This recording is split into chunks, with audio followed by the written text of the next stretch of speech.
ఆయన ఓటమి ఎరుగని నాయకుల్లో ఒకరు. ఏ నియోజకవర్గం నుండి పోటీ చేసినా గెలుస్తారు. కొంతమంది నాయకులు సైతం తన గెలుపు కోసం స్వచ్ఛందంగా పనిచేస్తారు.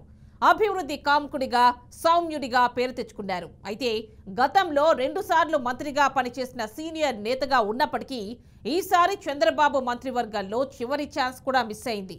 దీంతో ఆయన సౌండ్ లేకుండా సైలెంట్ గా అభివృద్ధి పనిలో నిమగ్నమయ్యారా? ఎవరైనా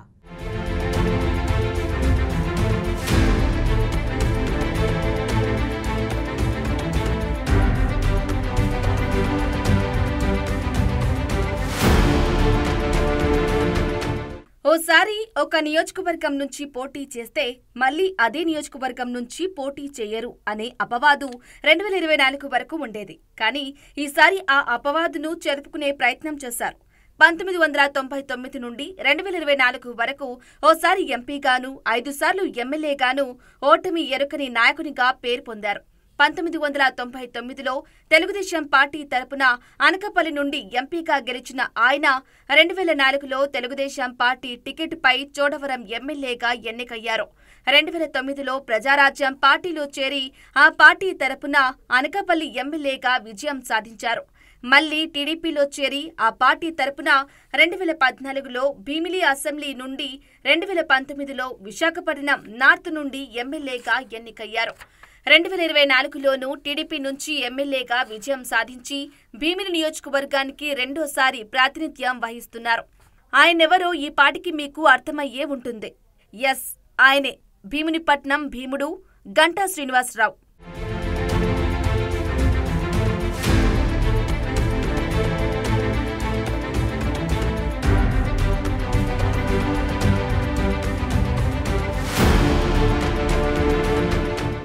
గంటా శ్రీనివాసరావు ఏ నియోజకవర్గంలో గంట కట్టినా గనకన మోగాల్సిందే.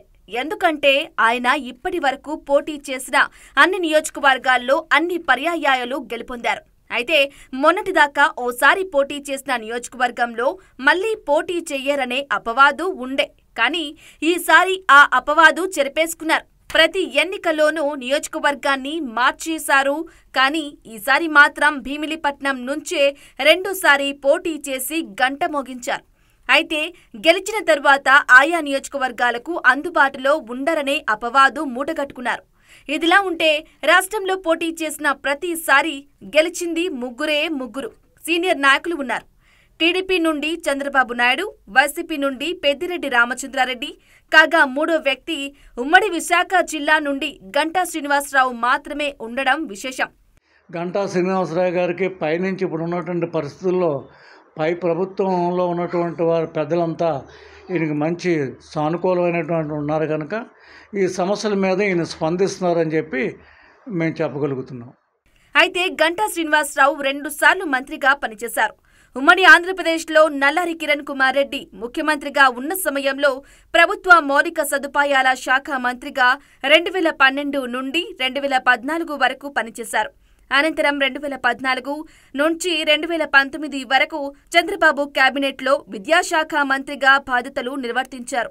ఈ నేపథ్యంలో గత ఎన్నికల్లో తెలుగుదేశం ఆధ్వర్యంలో కూటమి ప్రభంజనం సృష్టించి అధికారంలోకి రావటంతో మరోసారి మంత్రి పదవి ఖాయమనే వార్తలు వెలువడ్డాయి. కానీ గంటాను అధినేత చంద్రబాబు పక్కన పెట్టేశారు. ఇందుకు కారణం లేకపోలేదు. గత వైసీపీ ప్రభుత్వంలో ఆ పార్టీలో చేరుతారనే గుసగుసలు వెలువడడం ఒక కారణమైతే వచ్చే పర్యాయం నారా లోకేష్ ను సీఎంగా చేసేందుకు యువ నాయకత్వాన్ని ప్రోత్సహించడంలో భాగంగా చాలా మంది యువ ఎమ్మెల్యేలను కేబినెట్లోకి తీసుకోవటం మరో కారణమని రాజకీయ విశ్లేషకులు అభిప్రాయపడుతున్నారు.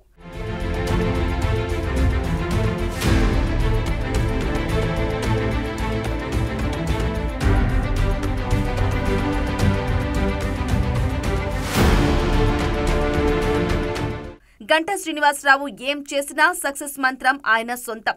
వ్యాపారం చేసినా, వ్యవహారం చేసినా, రాజకీయం చేసినా, ఇలా ఏ వ్యవహారం నడిపించినా కూడా అన్నింటా సక్సెస్ అందుకున్నారు.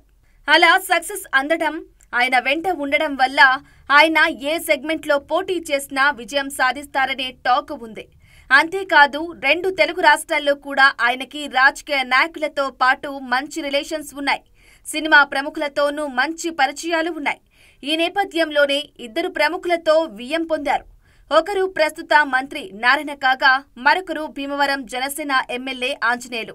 ఇలా రాష్ట్రంలో ప్రముఖ రాజకీయ నాయకులతో బంధుత్వం కూడా ఉంది.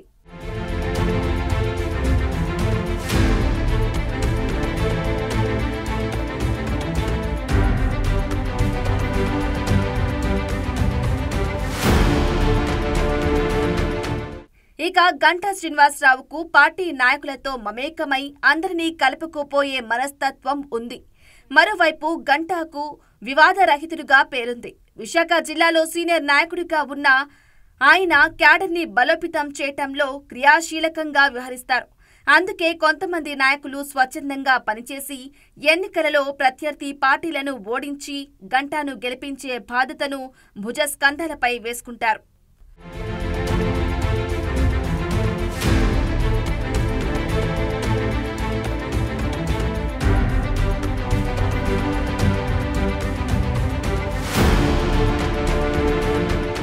అయితే ప్రజల్లో గంటా శ్రీనివాసరావుకు ఎంత పాజిటివ్ అభిప్రాయం ఉన్నా బ్యాక్గ్రౌండ్ లో నెగటివ్ ఇమేజ్ కూడా గంటా మూటగట్టుకున్నారు. ఎలక్షన్ మేనేజ్మెంట్ వ్యవస్థల మేనేజ్ చేస్తారని, గెలిచిన తర్వాత ఆయా నియోజకవర్గాలకు అందుబాటులో ఉండరనే అపవాదు గంటా మూటగట్టుకున్నారు. తన వారసుడిగా కుమారుడిని తెరపైకి తీసుకురావాలని మరొకరిని బలి చేశారని విమర్శలు ఉన్నాయి.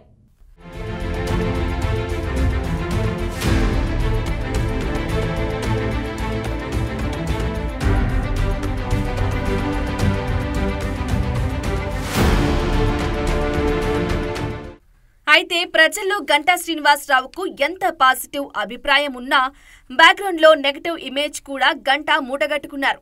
ఎలక్షన్ మేనేజ్మెంట్ వ్యవస్థలా మేనేజ్ చేస్తారని, గెలిచిన తరువాత ఆయా నియోజకవర్గాలకు అందుబాటులో ఉండరనే అపవాదు గంటా మూటగట్టుకున్నారు.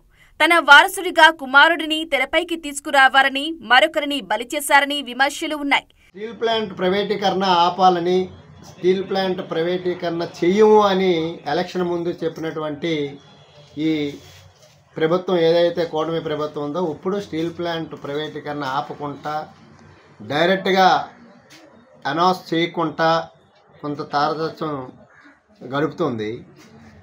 వైఎస్ఆర్ ప్రభుత్వం స్టీల్ ప్లాంట్ ప్రైవేటీకరణ మీద మాట్లాడలేదు కాబట్టి గాజువాక నియోజకవర్గంలో వైఎస్ఆర్ కాంగ్రెస్ ప్రభుత్వానికి నామరూపాలు లేకుండా ఏదైతే కూటమి అభ్యర్థి పల్లా శ్రీనివాసరావు గారిని రాష్ట్రంలో అత్యధిక మెజార్టీతో గెలిపించారు.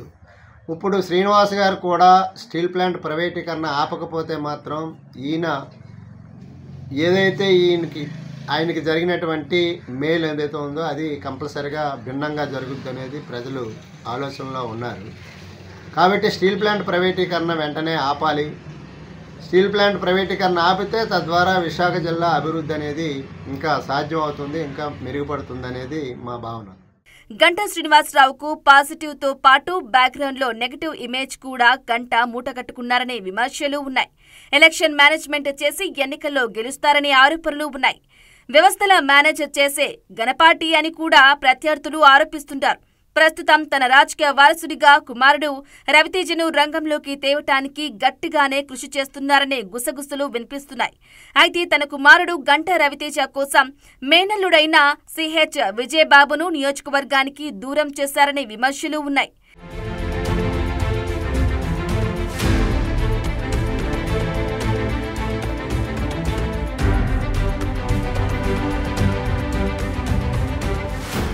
ఇక ఇదిలా ఉంటే గంటా శ్రీనివాసరావుకు ప్రస్తుతం స్పీకర్గా ఉన్న టీడీపీ సీనియర్ నేత అయ్యన్న పాత్రుడితో రాజకీయ వైరం ఉందనేది బహిరంగ రహస్యమే. అయ్యన్న పాత్రుడికి గంటా శ్రీనివాసరావుకి ఎన్నో సంవత్సరాలుగా వర్గ పోరు నడుస్తోంది. ఉమ్మడి విశాఖ జిల్లా టీడీపీలో అయ్యన్న, గంటా రెండు వర్గాలుగా ఉన్నారు. అయితే అయ్యన్నకి చంద్రబాబుకి స్పీకర్ పదవి కట్టబెట్టడంతో అదే జిల్లా సీనియర్ నేతగా ఉన్న గంటాకు ఎలాంటి పదవి ఇవ్వకుండా మొండి చేయి చూపారు. అయితే మంత్రివర్గ విస్తరణలో చోటు దక్కుతుందని ఆశించిన గంటాకు ఉన్న ఒకే ఒక్క కేబినెట్ బెర్త్ నాగబాబుకు కేటాయించడంతో గంటాకు నిరాశే ఎదురైంది. గతంలో చంద్రబాబు నాయుడిని ఓవర్కమ్ చేస్తున్నారనే ఆరోపణల నేపథ్యంలో ఈసారి మంత్రి పదవి కూడా కోల్పోయి నియోజకవర్గానికే పరిమితం అయ్యారనే వాదన ఉండగా 2029కి లోకేష్ సీఎంగా ఉంటారనే భవిష్యత్తు కార్యాచరణలో భాగంగా జూనియర్లకి అవకాశం కల్పించే ఉద్దేశంతో ప్రస్తుతం 17 మంది కొత్త వారికి కేబినెట్లో అవకాశం ఇవ్వటంతో సీనియర్లని పక్కన పెట్టారు అనే వాదన కూడా ఉంది.